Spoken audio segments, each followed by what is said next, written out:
বন্ধুরা, আজ আমরা এক্সপ্লোর করতে চলেছি বিহারের রাজগীরে অবস্থিত এক গভীর বেদনাময় ঐতিহাসিক অধ্যায়, রাজা বিম্বিসারের জেল। রাজগীর মূল শহর থেকে প্রায় 2 কিলোমিটার দূরে এই জেলটি অবস্থিত। এই জেলের সঙ্গে জড়িয়ে আছেন এক দুর্ভাগা পিতার জীবনের শেষ অধ্যায়। মগধের শক্তিশালী রাজা বিম্বিসার রাজ সিংহাসনের লোভে নিজের পুত্র অজাতশত্রুর হাতেই শেষ জীবনে বন্দী হয়েছিলেন। পিতাকে কারাগারে নিক্ষেপ করেছিলেন সেই সন্তান যাকে একদিন নিজ হাতে রাজ্য শাসনের শিক্ষা দিয়েছিলেন বিম্বিসার। বন্ধুরা, বর্তমানে উপস্থিত হয়েছি আমি রাজগীরের একটি গুরুত্বপূর্ণ ও ঐতিহাসিক স্থান। শুধু রাজগীরের নয়, এটা গোটা ভারতের একটা ঐতিহাসিক স্থান। এখানেই রাজা বিম্বিসারকে বন্দি করা হয়েছিল, আর বন্দি করেছিলেন বিম্বিসারেরই পুত্র অজাতশত্রু। বিম্বিসার ছিলেন গৌতম বুদ্ধের প্রিয় শিষ্য। রাজগদির লোভেই বিম্বিসারকে এখানে বন্দি করেছিলেন, এবং মাঝে মাঝে বিম্বিসারকে অজাতশত্রু সেখানে অত্যাচার করত। আজও আপনারা দেখতে পাচ্ছেন আমার পেছনে বিম্বিসারের জেল, একটা ঐতিহাসিক স্থান। বর্তমানে এখানে আরও খনন কার্য চলছে, এটা নিয়ে এখনও গবেষণা চলছে। এখন বিম্বিসারকে যখন বন্দি করা হয়, তখন বিম্বিসারের পুত্র অজাতশত্রু বিম্বিসারকে জিজ্ঞেস করেছিলেন যে তিনি কোন জায়গায় কারাবাস গ্রহণ করবেন। তখন বিম্বিসার এই জায়গাটিকে পছন্দ করেন, তার কারণ বিম্বিসার চেয়েছিলেন জীবনের শেষ বা প্রতিটা মুহূর্ত যেন তিনি তার গুরুদেব ভগবান গৌতম বুদ্ধকে যেন দেখতে পায়, মানে কারাবাস থাকাকালীন যেন দেখতে পায়। আর এখান থেকে ভগবান বুদ্ধদেবকে দর্শন করা তার পক্ষে সহজ ছিল, যার জন্য বিম্বিসার এই জায়গাটিকে সিলেকশন করে। কাজেই বন্ধুরা, এরপরে যখন রাজগীরে আপনারা আসবেন, তবে এই জায়গাটায় বিম্বিসারের জেল অবশ্যই দেখতে আসবেন। এই জায়গাটা রাজগীর বাস স্ট্যান্ড থেকে বেশি দূরত্ব না, এখান থেকে ঢেলছোড়া দূরত্বেই আছে রাজগীরের জু সাফারি আর এই বিম্বিসারের জেল খুব পাশাপাশি। কাজে আসলে এই জায়গাটা অবশ্যই আপনারা আসতে পারেন।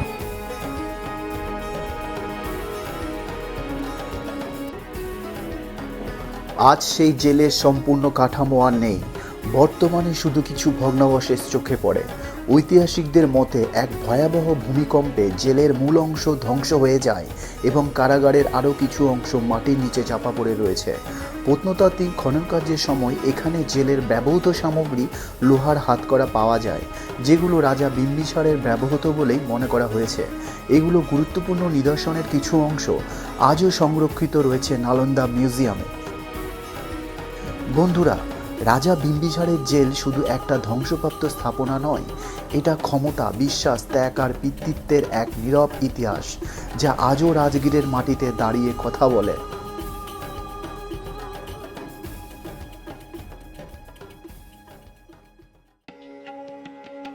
বন্ধুরা, আপনারা কি জানেন ভারতের মাটিতে এমন এক জায়গা আছে যেখানে আজও ভগবান শ্রীকৃষ্ণের রথের চাকার দাগ স্পষ্টভাবে দেখা যায়? হ্যাঁ বন্ধুরা, আমি আপনাদেরকে আজ নিয়ে যাব বিহারের রাজগীরে, এমন এক ঐতিহাসিক স্থানে যেটা শুধু বিশ্বাস নয়, বরং হাজার হাজার বছর ধরে গবেষণার বিষয়। আজকের এই ভিডিওতে আমি আপনাদের দেখাবো রাজগীরের সেই রহস্যময় স্থানটির পরিচিতি, চ্যারিয়েট হুইল মার্ক অর্থাৎ রথের চাকার দাগ, এর পেছনের ইতিহাস, মহাভারতের সঙ্গে যোগসূত্র, আর কেন আজও এই জায়গায় মানুষকে অবাক করে দেয়। রাজগীর, যার প্রাচীন নাম ছিল রাজগৃহ, এই স্থান ছিল প্রাচীন মগধ সাম্রাজ্যের রাজধানী। এই রাজগীরই একসময় শাসন করতেন রাজা জরাসন্ধ, যার নাম আমরা সবাই মহাভারত থেকে শুনেছি।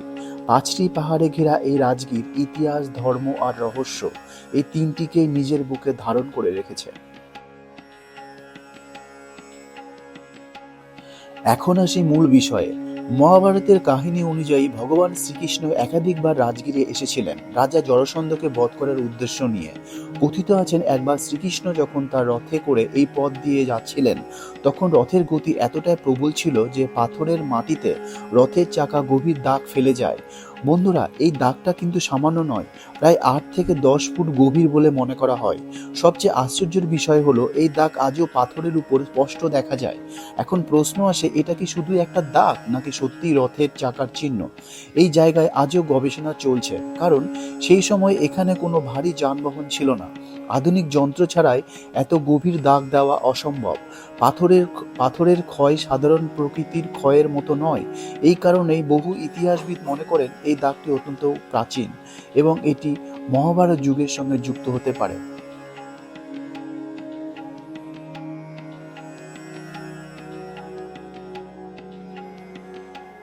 এই জায়গাটা শুধু ইতিহাস নয়, এটা বিশ্বাস আর ইতিহাসের মিলনস্থল। অনেক ভক্ত এখানে এসে শ্রীকৃষ্ণের নাম জপ করেন, পূজা দেন আর এই দাগকে প্রণাম করেন, কারণ তাদের বিশ্বাস এই দাগ সেই ঈশ্বরের যিনি অধর্মের বিরুদ্ধে যুদ্ধ করেছিলেন।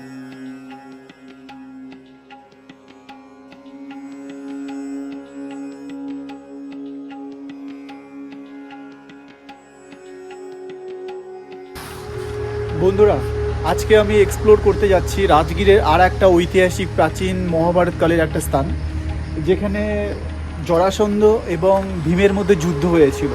আজকে সেই জায়গাটা সম্পর্কে আপনার সামনে এক্সপ্লোর করব। প্রাচীন মহাভারতকালে ভীম এবং জরাসন্ধের মধ্যে যে যুদ্ধ লেগেছিল, সেই সময় কৃষ্ণের রথের চাকা এই জায়গার উপর দিয়ে গিয়েছিল। আজও আপনারা রাজগীরে এলে দেখতে পাবেন সেখানে দুটো দাগ রয়েছে রথের চাকা। এটাকেই রথের চাকা বলে ধরা হয়েছে।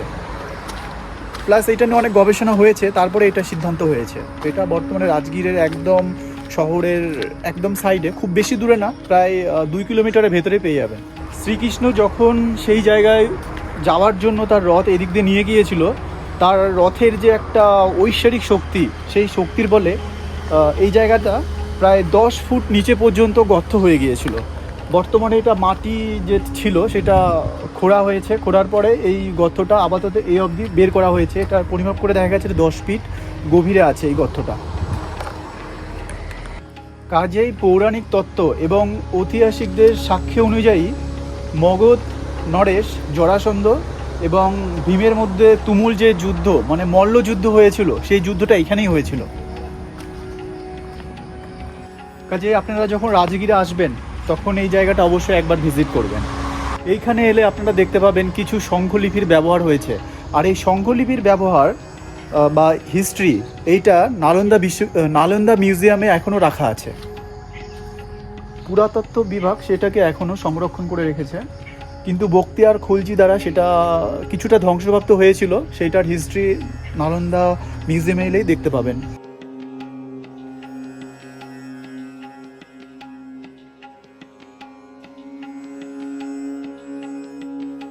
আপনাদের কি মনে হয়, এটা কি সত্যি শ্রীকৃষ্ণের রথের চাকার দাগ, নাকি ইতিহাসে এখনো না বোঝা কোনো রহস্য?